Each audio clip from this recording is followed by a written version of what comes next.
Welcome to the Game 1 news conference of the NCAA Division I Baseball Championships Knoxville Super Regional. Joining us are representatives from Tennessee, left to right, head coach Tony Vitello, and student athletes Trey Lipscomb and Ben Joyce. Coach will make an opening statement, and then we will go into questions for all three representatives. Please raise your hand, and we will call on you. Coach? Yeah, I don't have anything profound to say. Anytime you kind of step into this environment and, you got the crazies, as is in the students, and then also everybody else packing the house and giving as much energy as we ask our guys to give on the field. You feel a little bit disappointed you didn't do better for them, but that's the way it works. This is very competitive baseball at all times, but in particular this level, and playing a good team, and they played well and we didn't, and that's part of the deal. Got to take the good with the bad. I think we're fortunate the score is the way that it was because, again, I think they played a really good baseball game. And if you broke down all the phases of the game, other than base running, because we didn't really have anything pop up there, we weren't as good as I think we're capable of being. But willing to answer any and all questions of any kind. Start with Ben. Tony, just what went wrong with Drew there, and Coach Anderson, just what was the explanation given to you there in that moment? Yeah, it was hard because it's chaos, and you certainly don't want anything to get inflamed already than it already was, although clearly that was the case. But I think everyone reacted. We talked as a group when we did the meeting yesterday in the MVP room and then out on the field. It's going to be an emotional game. There's going to be things that happen. But he reacted to the pitch, was thrown out, and then I think Frank reacted too. But we talked about as sincere of a conversation as you can have back in the locker room. Frank wanted to make sure Drew didn't do anything to further worsen things or get a suspension. So at the time, I wasn't sure if it was, me. I reacted. I didn't say anything. I wasn't sure necessarily who got thrown out. Joe, then Ryan. So Tony, just to clarify then, Drew is out for tomorrow, Frank for 3 games. That's what we were told in the press box. I'm going to sound like I'm not very good at my job, but I don't know that for a fact. I do know the umpire was saying get Drew out of the dugout, or else he's going to get suspended. And then later I was told that both of those guys would be suspended for tomorrow, but I honestly don't know how long. Shame on me. If Drew is out, Tony, if Drew is out, what does that mean for you guys tomorrow? You got to have a different guy in the 4-hole. I don't know necessarily who it would be, but we've had other guys in that spot. Drew went through a phase, in the year where a little bit of hamstring stuff, and then also we've mixed guys in and out of the lineup early in the year, not this deep. So we'll see. The guy we put in for him is a guy just like Drew. If I'm going down, I want to go down with that guy. So. Hey, Joe, just to clarify, there's going to be the site rep will receive an umpire's report probably late tonight sometime. Tony, what went wrong for Blake in those first couple innings? 2 strikes, man.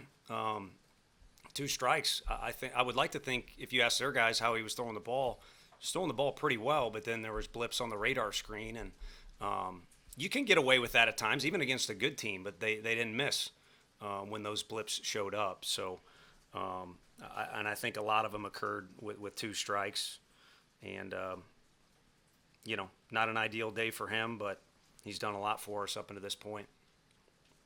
Mike.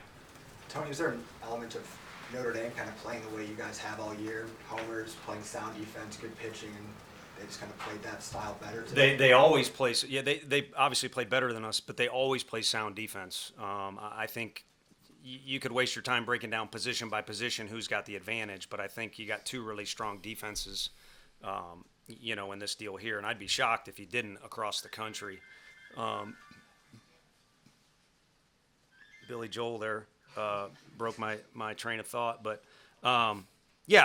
obviously, the talk of our team has been homers have been involved, but I think they capitalize on mistakes, and our guys did too. They just kind of pieced a lot together there in the first 3 innings and first 4, I should say. First time looking at the box score. Kind of maybe put our guys on their heels a little bit. Pregame vibe yesterday. I think every coach, there's only so much you can do to get ready for this thing. I'd like to think, it's partly my responsibility that we didn't play better and handle some situations that came up in the game. But again, there's a lot of emotions that come into play, and maybe we're in that fog a little bit on defense and some other situations because they threw the first punch. Troy.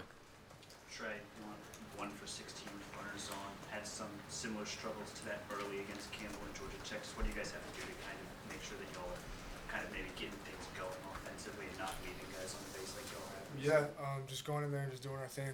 I think it showed today that we have a bunch of guys in the lineup that can really do anything, up to down. But tomorrow we just go out there and do our thing. Tony, obviously, top seeds in this tournament have had a rough go of it now for quite a while. Is there a pressure element to this? And when you mention the emotion and things, I mean, obviously there's a lot of expectations on this team. Do you worry about that with your guys? Not really. They haven't given me much to worry about this year. I mean, maybe a couple different things that we've talked about as a team, and they're probably in the intangible category. But as far as focusing on outside noise or extra pressure or anything like that, I think they've had the season that they've had to this point because they don't. Trying to put it so I don't sound like a used car salesman, but they just aren't. They just aren't. I haven't seen them get too high or too low. We've had a game pop up on the radar screen, where we are kind of in that fog a little bit. As a matter of fact, when Trey and I were on the mound making a pitching change last weekend, I said those exact words, and they snapped out of it and played really well. I think tonight, maybe just too good of a team we're playing, or we dug ourselves too deep of a hole early, but I don't think that has anything to do with it. I mean, this is that time of year where crazy stuff happens, and I don't know the history. I mean, I've got friends. People don't think it for some reason, but I got friends at last year's 1 seed. That's the only reason I know the way that went down. But this is chaos. Welcome to it if you don't like it. Talking to these guys. Other questions? Back to Ben. Tony, just what's the message to the team after tonight, just with your season on the line tomorrow?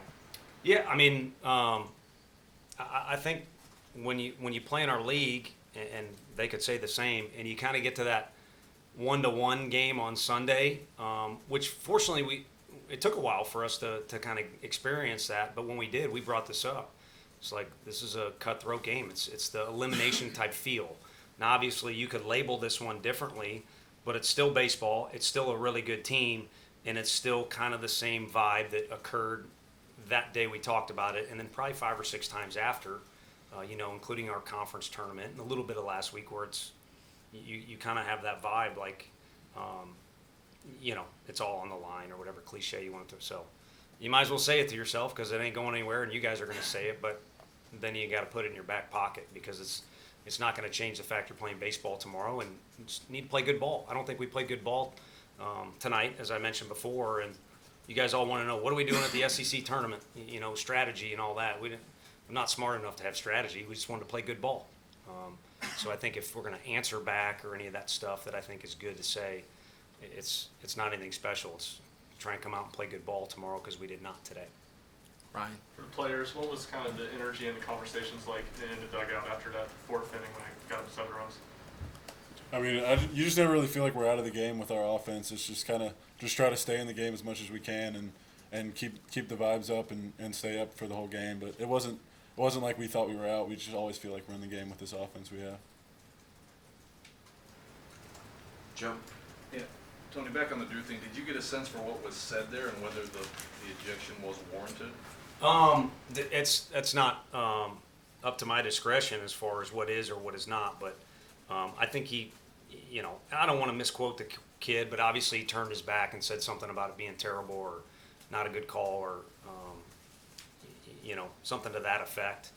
And so when he tossed him, like I said, I was kind of confused who it was that got ejected, but all that got cleared up and can't take it back. Can't take it back. Certainly pretty well documented across the country that the kid likes to win, plays with a lot of passion. At times, it's hard to control him. I joked at Georgia Southern last year to the umpire that I don't have control over him, but I can't be on the field with him. I wish I could. I'd kill to play with that kid. But he let it spill over a little bit there. And again, that's at their discretion, what is and what isn't. I sure enjoy competing with them and would like to do it again. But, yeah, like I said, can't take it back. Troy. Trey, I know you all always have confidence in yourself, but is there an added level of relief knowing when Chase is on the mound tomorrow and you kind of get your SEC pitcher of the year to kind of try to keep going from elimination? Yeah, no, Chase is a good guy. We like playing behind him. But like Coach said, it's just another day to come play baseball, and I think we're all excited. We're a bunch of competitors. We're just excited to come to the park tomorrow. Trey, how big was the finish you guys had? The bullpen put up zeros for quite a while, and you did get some momentum going offensively. How big do you think that could be for tomorrow? Oh, it's huge. I mean, the bullpen's always been there for us in the whole season. But at the end of the day, they threw more punches than we did, and they came out with the victory. Any other questions? Thank you, gentlemen. Yep. Thank you all. Thank you.